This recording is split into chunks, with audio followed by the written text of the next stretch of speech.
ओम श्री वेंकटेशाय नमः। मैं professor SV SS Narayan Raju YouTube channel में आप सबका मैं स्वागत करता हूँ। संत श्री गोस्वामी तुलसीदास जी द्वारा विरचित श्री रामचरितमानस के अयोध्याकांड से संबंधित आज मैं और एक पद की व्याख्या करने जा रहा हूँ। अब तक क्या हुआ, कैकेयी जी ने ये बता दिया दशरथ महाराज जी से, यदि सवेरे होते ही राम मुनि वेश धारण कर वन को नहीं जाते तो हे राजन, मेरा मरना और आपका अपयश मन में निश्चय ही समझ लीजिए। इस प्रकार होने के बाद आगे क्या हुआ, सबसे पहले तुलसीदास जी के शब्दों में पद देखेंगे।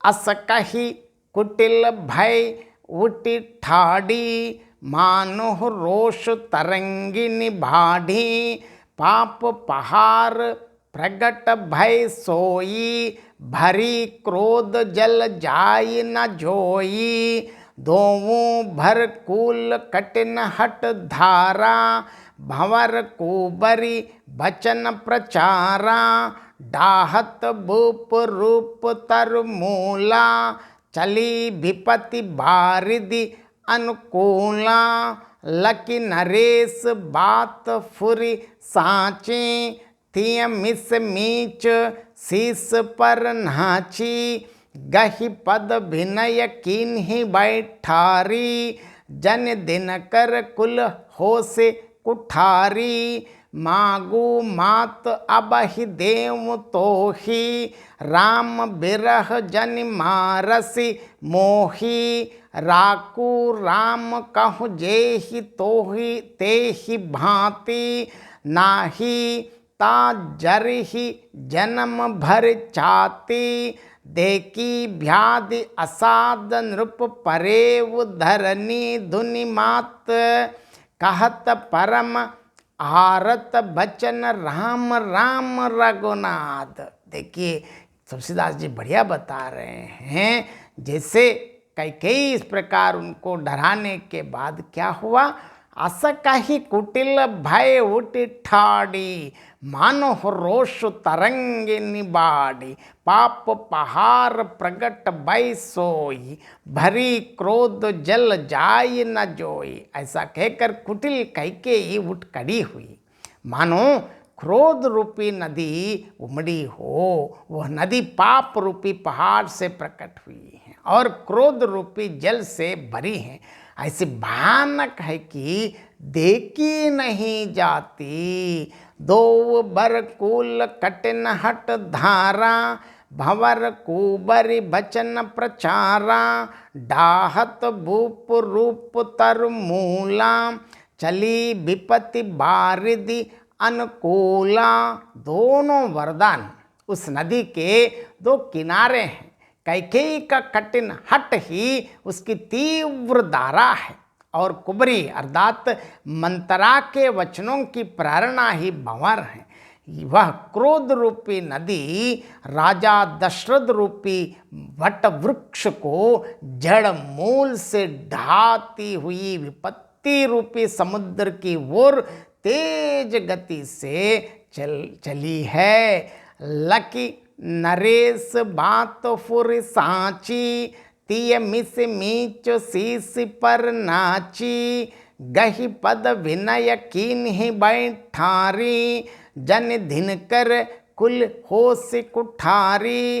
राजा दशरथ ने उनको समझ लिया है कि बात सचमुच अर्थात वास्तव में सच ही है। स्त्री के बहाने मेरी मृत्यु ही सिर पर नाच रही है। इसके बाद राजा ने कैकेयी के चरण पकड़कर उसे बिठाकर विनती की कि तू सूर्य कुल रूपी वृक्ष के लिए कुल्हड़ी मत बनो। मागू माथ अबहि देव तोही, राम बिरह जन मारसी मोही, राखू राम कहु जेहि तेहि भांति, नाही ता जरहि जन्म भर चाती। तू मेरा मस्तक मांग ले तो मैं सहर्ष मैं तुझे अभी अभी इतना खुशी के साथ दे दूंगा, पर राम के विरह में मुझे मत मारना।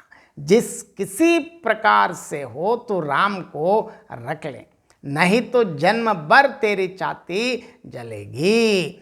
देखी व्याधि असाध नृप परेव धरनी धुनि मात, कहत परम आरत बचन राम राम रघुनाथ। राजा ने देखा कि अब रोग असाध्य हैं, तब वे अत्यंत आर्तवाणी से हा राम हा रघुनाथ कहते हुए सिर पीट कर जमीन पर गिर पड़े। इस पद की व्याख्या अब मैं संक्षेप में बताना चाहता हूँ। जिस प्रकार अगले दिन सुबह ही राम मुनि वेश में जंगल जाना है कहकर कुटिल कैकेयी उठ खड़ी हुई, मानो क्रोध रूपी नदी में बाढ़ आई हो।